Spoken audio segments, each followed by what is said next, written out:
Let's draw a simple rectangle. And then you'll notice if I take the pen tool and I try to add a vertex,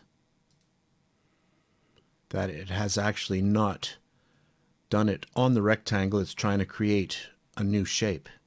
So let's undo that. Watch the little trick.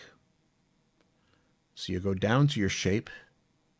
You can't right click here. Don't do it there. Go into here, rectangle. Don't do it at rectangle. Go down to rectangle path. Highlight it, right click, convert to Bezier path. And that's the secret right there. Click it. And now you can come back, click anywhere here. And now you can edit that shape. So there we have the really fast secret to turn these into editable shapes.